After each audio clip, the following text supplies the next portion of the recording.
السلام عليكم ورحمة الله وبركاته. ازيكم حبايبي؟ يا رب دايما تكونوا بخير.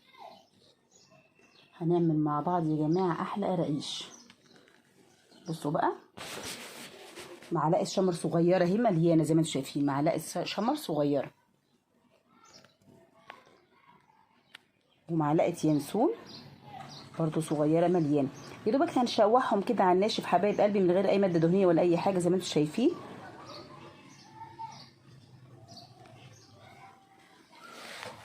أنا مش عايزاه يتحرق يا حبايب قلبي،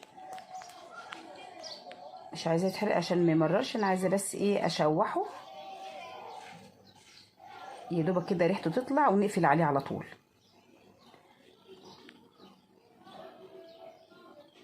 طبعا انا كنت حاطه الطاسه فتره طويله على النار فسخنت قوي، فلما حطيتهم وقلبت زي ما تشوفوا كده اهوت صراحه اغماء غصب عني. يعني مش عيب ولا حرام، انا هضطر ارميهم واعمل غيرهم حبايب قلبي. كان ممكن اقطع الجزء دوت وما اقولكوش، بس الصراحه حلوه عشان برضو ايه لما تيجوا تعملوا بصوا شايفين النار اللي بتطلع منها. كنت ممكن برضو اقطع الجزء دوت وابين لكم ان انا شاطره وجميله وزي الفل، لكن معلش كلنا نتعلم من اخطائنا وما يقع الا الشاطر. فطبيعي ان انا حبيت انا اوريكم الجزء ده يا حبايب قلبي، عشان لو في بنت لاول مره او اخواتنا يعني وحبايبنا اللي بيحبوا يعملوا القراقيش ما يقعوش في الحركه دي. يعني يا دوبك انت بس تشوحيهم على النار وتطحنيهم زي ما انا طحنتهم كده. ولازم ننعمه كويس جدا جدا جدا جدا، وانا هنعمه كمان وهنخله بمصفى سلك صغيره. طبعا هو ده اللي يا جماعه اللي اتحرق مني زي ما انتم شفتوا اغماء كده زي ما انتم شايفين. ليه؟ لان هو ايه يعني اتحرق مني على النار. لا هو انا بقى عملت حبه غيرهم، بس طبعا ما وريتكوش المقطع ده. يا دوبك تشويحه كده تشمي كده ريحه اليانسون كده اهوت والشمر. تشويحه بسيطه كده ويبرد وتحطيه في الكبه. وتطحنيه وتطحنيه كويس جدا، لإلا هتضطري ان انت بمصفى سلك صغيره كده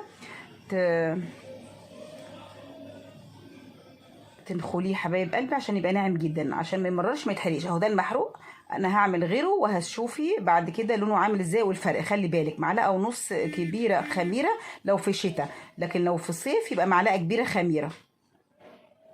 معلقه كبيره على كيلو دقيق، او معلقه ونص لو في الشتاء من الخميره الفوريه على كيلو دقيق برضو حبايب قلبي، عشان انتوا عارفين في الصيف الجو بيبقى حر يعني. سمنه بقى بلدي، سمنه نباتيه، سمنه علب، اللي انتي حباه. الكيلو بيتحط له نص كيلو سمنه، او سمنه وزيت، وممكن زيت بس الزيت هينشفه حبايب قلبي. فانا بحط 300 جرام سمنه وكملتها زيت. اهم حاجه الكيلو 500 جرام ماده دهنيه، زيت وسمنه. سمنه بس ممكن ربع كيلو وربع كيلو، ربع كيلو زيت ربع كيلو سمنه. بس انا بعرفك حطيت 300 سمنه و200 جرام زيت، كل اول عن اخر على الكيلو دقيق نص كيلو سمنه على زيت. تمام. اهو كيلو الدقيق المنخول نخلته كويس، وكيلو الدقيق اهو متعدد الاستخدامات، الا كيلو دقيق يكون مكتوب عليه حبايب قلبي كحك وبسكوت. تمام. او الاهرامات او متعدد الاستخدامات اللي موجوده عندك، ما توقفيش نفسك. نخلته وحطيته اهو في العجين. شفتوا بقى اللون اهو، معلقه صغيره من الشمر على معلقه من اليانسون وحمرتهم على الناشف. بصوا بقى اللون بقى فاتح ازاي وجميل. فاتح وجميل كده عشان ما يمررش. يا دوبك تشويحه كده خفيفه، فاهماني؟ على النار هاديه كده وتشوحيه تشويحه خفيفه وتطحني.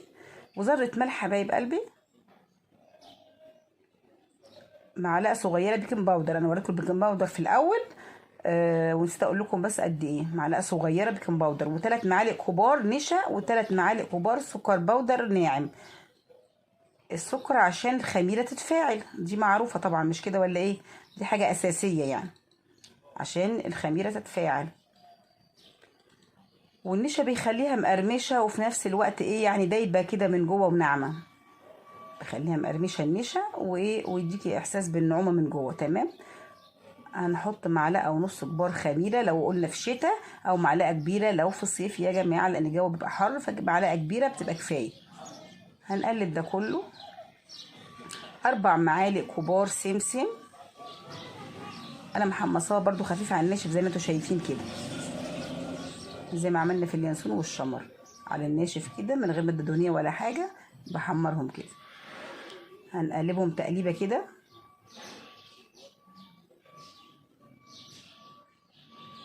لو حابه تحطي ريحه كحك ممكن ربع معلقه صغيره مش اكتر، زي ما بنحط في الكحك. بس احنا طالما حطينا ينسون وشمر كفايه، فموجود حطي، مش موجود مش مشكله. قلبناه تقليبه حلوه كده خلاص على الناشف. هنحط بقى الماده الدهنيه بتاعتنا بقى عشان نبس، اهو ال 500 جرام الزيت والسمنه.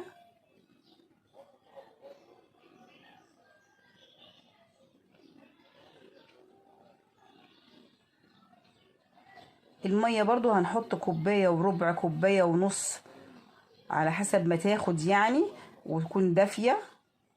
ما ينفعش يا جماعه نحط طبعا السمنه يا دوبك انا يعني يا دوبك فكاها، السمنه يا دوبك انا فكاها، والزيت زي ما انتم شايفين كده مش مغليه ولا حاجه. والميه برضو هتبقى دافيه ليه؟ عشان الخميره تتفاعل حبايب قلبي،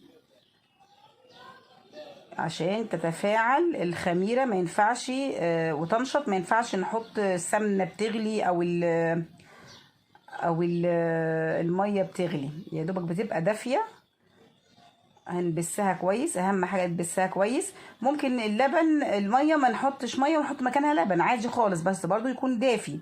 هنشوف هي هتحتاج كوبايه وربع ولا كوبايه ونص ميه او لبن اللي موجود عندك. احنا بنقول اللبن عشان القيمه الغذائيه يعني، لكن لو انت عندك ميه مفيش مشكله.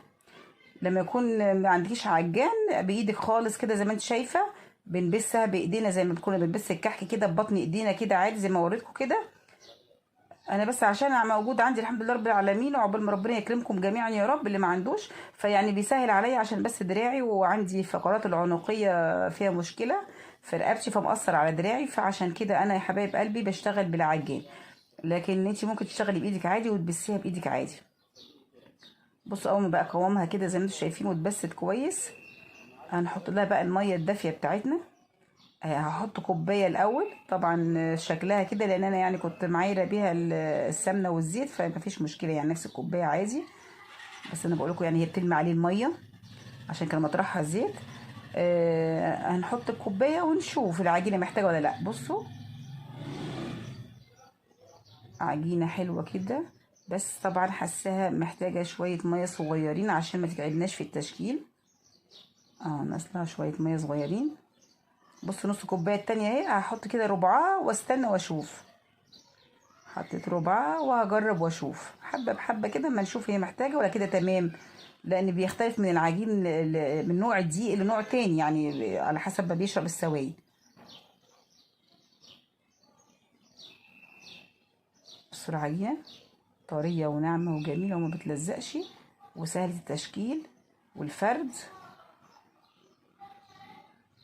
خدنا كوبايه وربع زي ما قلت لكم، كوبايه وربع.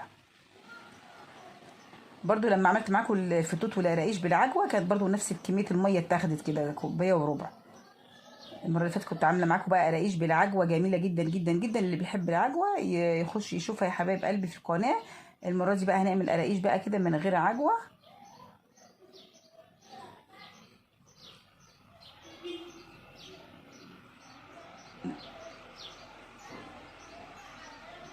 لو في الصيف حبايب قلبي هنسيبها كده ترتاح شويه، هنسيبها ترتاح كده وتخمر شويه، وبعدين نقطعها ونحطها في السجان عشان تخمر تاني. لكن احنا بقى ايه، لو في الشتاء هسيبها ربع ساعه كده ولا نص ساعه كده ترتاح ونقطعها على طول. ليه؟ لان في الشتاء ال يعني سبتها نص ساعه كده، ساعه الا ربع، ورجعت لكم تاني زي ما انتم عارفين حبايبي. ليه؟ لو طولت قوي اللي في الشتاء بيبقى السمنه هتجمد مننا وهتبقى يعني صعبه في تشكيلها يعني، هتجمد مننا في الشتاء السمنه وهتخليكي ايه يعني ما تفرديهاش بسهوله وما تبقاش تشكليها معاكي بمنتهى الصعوبه يعني، عشان ايه السمنه هتقفش معاكي وكده. لكن في الصيف زي ما قلت لك تبقى العجينه طريه وجميله وحلوه، فهنسيبها تخمر شويه وبعدين نشكلها ونسيبها تخمر في الصاج. لا المره دي لا، عشان احنا طبعا في الشتاء زي ما انتم شايفين.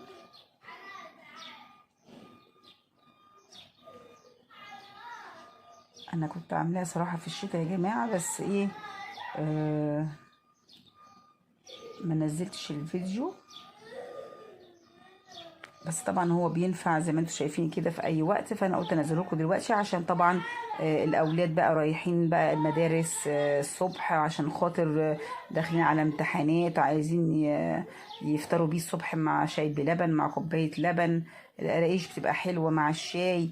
عايزة مع عشوة خفيفة كده، او تحطها لهم كسناكس مثلا وهم بيذاكروا. بصوا حبايب قلبي، لو هنحشيها بعجوة زي المرة اللي فاتت فبنخليها رقيقة، لكن بما اننا مش هنحشيها عجوة فمش هنخليها رقيقة قوي، اللي هو ولا سميكة قوي ولا رقيقة قوي. شوفوا الارتفاع ده يا حبايب قلبي.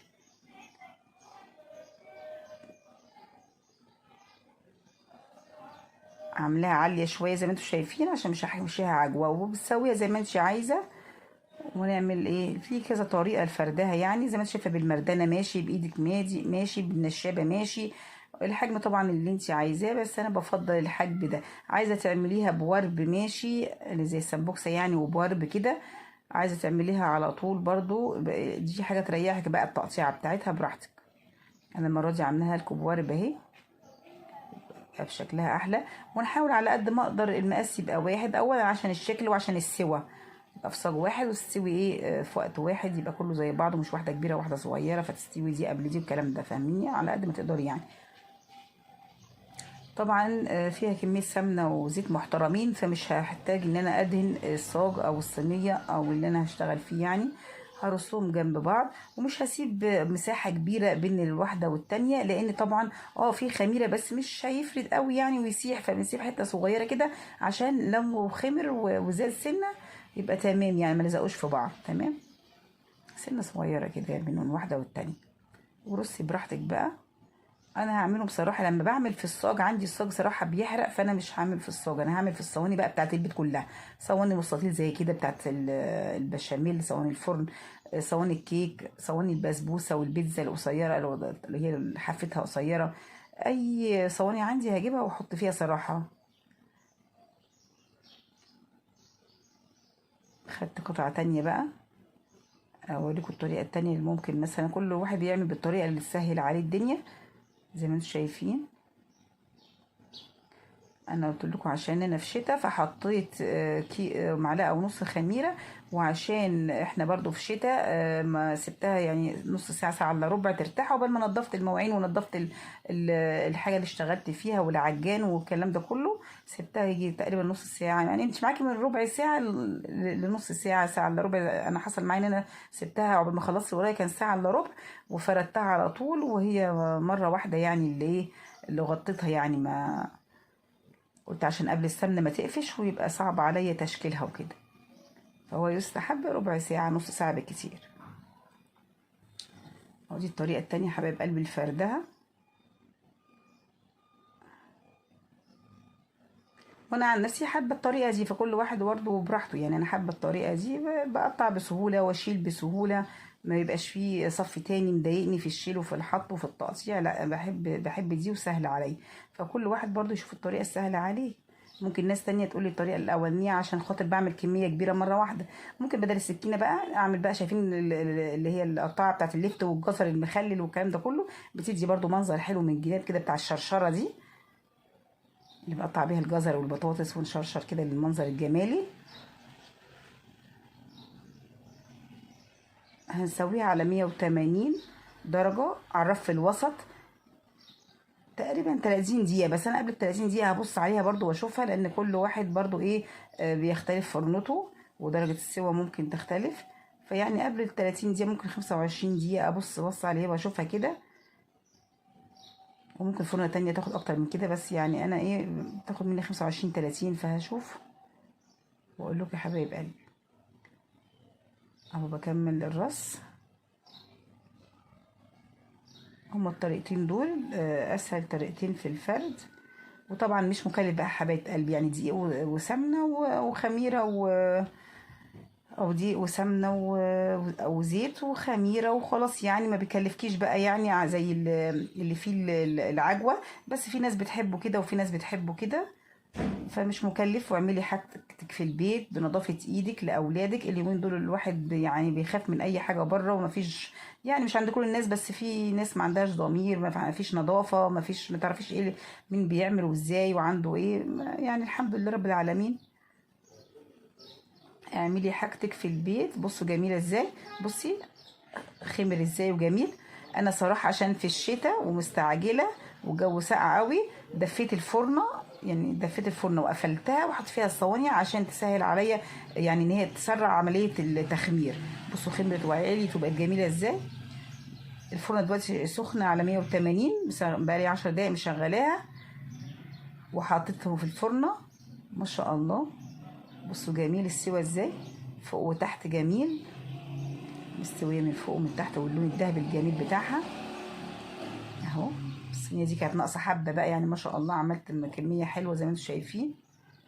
الله اكبر، حاجة كده تفرح، طعمه جميل جدا. زي ما قلت لك اعملي الحاجة في البيت اقتصادية مش مكلفة ونظيفة. نحاول يا جماعة إن على قد ما نقدر احنا بنعمل لكم كل حاجة، يعني ممكن تكونوا محتاجينها في البيت، اكلات مطاعم، اكلات بيتي، اكلات مصرية. الله الله، بصوا بصوا جمالها، بصوا مورق من جوه ازاي وجميل، وطعمه خطير، وجربي ومش هتندمي ان شاء الله. نحاول على قد ما نقدر يا جماعه نعمل كل حاجه في البيت. في الايام دي الحاجه غاليه ومش ضامنه نظافتها، وبنسمع عن امراض، ربنا يكفينا الشر يا رب ويشفي عن كل مريض يا رب. فانتي خافي على نفسك وعلى اولادك، وحاولي على قد ما تقدري اعملي الحاجه في البيت. احنا بنعمل لكم اكل المطاعم، وبنعمل لكم اكل مصري، بنعمل كل حاجه موجوده في القناه. مش شرط عندي في قنوات كتير تانية موجود كل حاجه. حبايب قلبي ممكن تحتاجيها، اللي ما تلاقوش عندي هتلاقيها عند غيري. بس حاولي تعملي كل حاجه بحب في البيت، ويقولك تسلم ايدك يا ماما، جوزك يقولك تسلم ايدك. الحاجه جميله ونظيفه وانت تبقي فرحانه. بسم الله ما شاء الله. بصوا